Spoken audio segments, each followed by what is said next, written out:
Hello folks, welcome to the show. On this late review, or preview, there's been a lot of reviews. This is a preview. The Florida Panthers playing the Boston Bruins. I thought I had another day to do it, and then I realized today is Monday, and that the Panthers and Bruins are playing right now as I'm recording. I believe the score is still 0-0. I haven't allowed myself to watch it because I want to do my... This is a preview, not a mostly preview.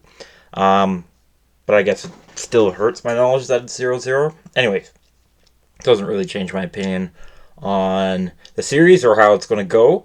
And it doesn't change these stats before you. These stats come from their individual performances in round one. So obviously some stats are going to be a little skewed because Florida and Boston were not playing the same teams.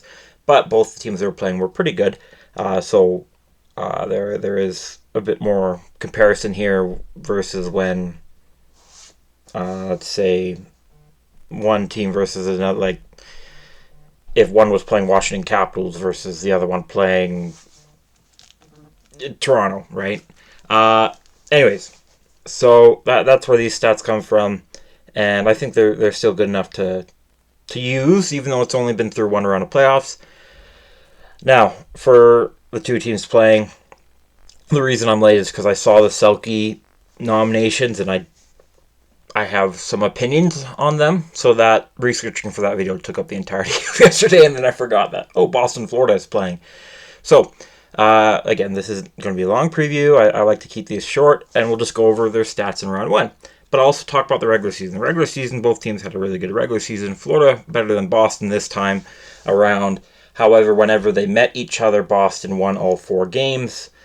Which doesn't mean they're going to win all 4 games straight in the playoffs or even the series, but it is important to note. But it's also important to note what's on everybody's mind is last year when Boston had a 3-1 series lead on Florida, and Florida won the series and went on to the Cup Finals.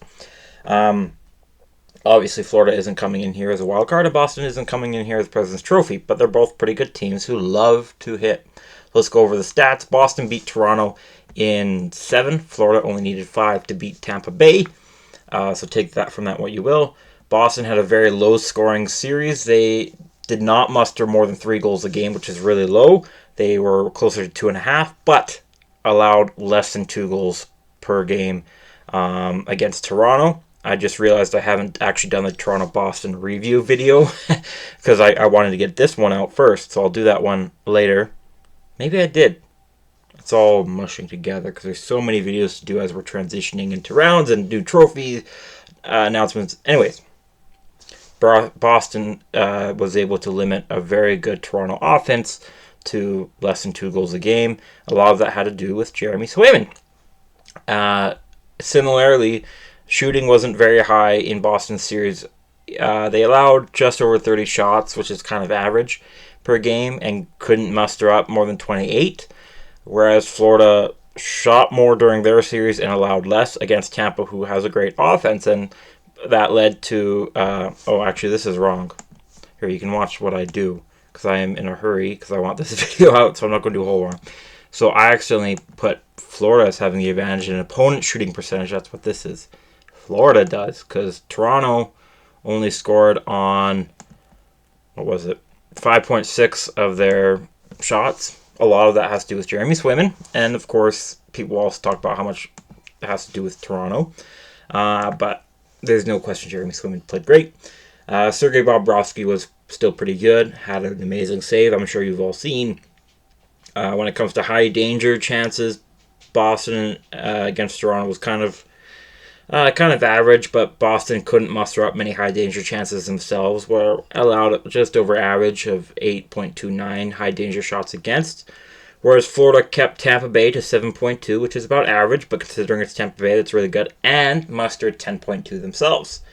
They also love to hit. They both had very high hit totals. Boston hit Toronto 1.56 times per shot Toronto got off, whereas Florida hit wrong T team that's colored in blue and white. Florida hit Tampa Bay nearly 2 times per shot that Tampa get off, so I expect this series to be very high in hitting.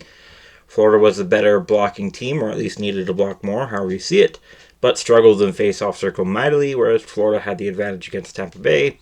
On the power play, They both didn't get too many power play opportunities. Around average, I would say around 2.5. But Boston was better on the power play, and Florida is one of the few teams that are less disciplined than the Boston Bruins. The Boston Bruins were not super disciplined. You should not give your opponent that has Austin Matthews 3 penalty or power play opportunities a game. Granted, the Leafs didn't have Austin Matthews the whole series, but still, it's not advisable to give your opponent 3 opportunities a game. But Boston killed all but one of the 21 power plays Toronto had. Florida had 4 power plays go against them per game, which is not good or advisable. Fortunately, Boston's power plays doesn't really take over, but it wasn't bad. It had good numbers against Toronto, and Florida's penalty kill was very good. Again, that's coming against Tampa Bay's elite power play. So one of my thinkings or thoughts was, if Florida takes a lot of penalties, they better be a really good penalty kill, because Tampa's going to bend them over in that series. And Florida still maintained an 80% penalty kill rate against the Tampa Bay Lightning. So that's very, very impressive. So my thoughts on the series going in is it's going to be very high hitting. I've mentioned that a few times. I think both goalies will shine. And as far as I'm aware, that's both are right now. I think it's been just one period. And there'll be lots of penalties. So it should be exciting and fun hockey, unless you like high scoring. But there still could be high scoring. I just don't expect it when these two teams are playing, Swayman and Bobrovsky. Now, speaking of Swayman, do the Boston Bruins start Ullmark? I think they should be willing to, and that's not an insult at Swayman. I just think that one of their strengths is a 2-goalie tandem system, so you should try it out. Because if it works, then you know to keep Ullmark in the offseason. If it doesn't work, then you know to get rid of Ullmark in the offseason. And if you don't try it, you'll never know that you might have just had the answer at your hands, at your fingertips. Granted, going with Swayman for the entirety of the series probably isn't a bad idea, considering how well he played against Toronto. I don't think it was a mistake for the Bruins to put in Ullmark. It was just a mistake to not put in Swayman. We'll put it that way. Swayman was amazing against the Toronto Maple Leafs. We'll see if he keeps that up against the Florida Panthers. If Swayman is able to keep Florida to 1 goal or less, I think they should stick with Swayman for Game 2. If not, try Ullmark and keep rotating them out. Because again, it might, you never know, that might be the key to success, is having 2 fresh goalies, 2 really good goalies, fresh all the time. But granted, we'll see how Swayman does first before Jim Montgomery should make a decision, and he knows that. I think Boston, coming off of a really intense series in 7, will give them an early advantage. Their legs won't be as fresh, but I think they'll be hot. And I think they'll win the first game, and maybe even the second game. Maybe even one of the third or fourth games. So that would be a 3-1 series lead if I said that. Which we know what happened last year. But I'm going to say Boston jumps out to at least a 1-game lead. Maybe 2. Let's say a 1-game lead. But Florida wins Game 2, Boston wins Game 3, and then Florida wins the next 3. So Florida in 6. And I wouldn't be surprised if it's a gentleman's sweep in favor of the Florida Panthers, because I think once Panthers start getting control of the series, they're not going to let go. That was the case against Tampa, in a way. Tampa did rally back with a major 6-1 win. Or was it was 6-3 win, in Game 4. And then Florida won 6-1 in Game 5. So it'll be up to Boston to keep their momentum from Toronto to stay alive in this series. And obviously momentum is everything. So obviously if you have no momentum, you're going to lose anyways. That's true for pretty much every series. But I think it's really critical in the Boston-Florida series. Anyways, those are my thoughts for now. I'd love to hear yours down in the comment section below. If you want to see more of these awesome videos, subscribe and turn on notifications. And in the meantime, while you're down there, you should like the video. It's a huge help to me. And hopefully, I will see you in the next one. But in the meantime, have a great rest of wherever you're at in your day.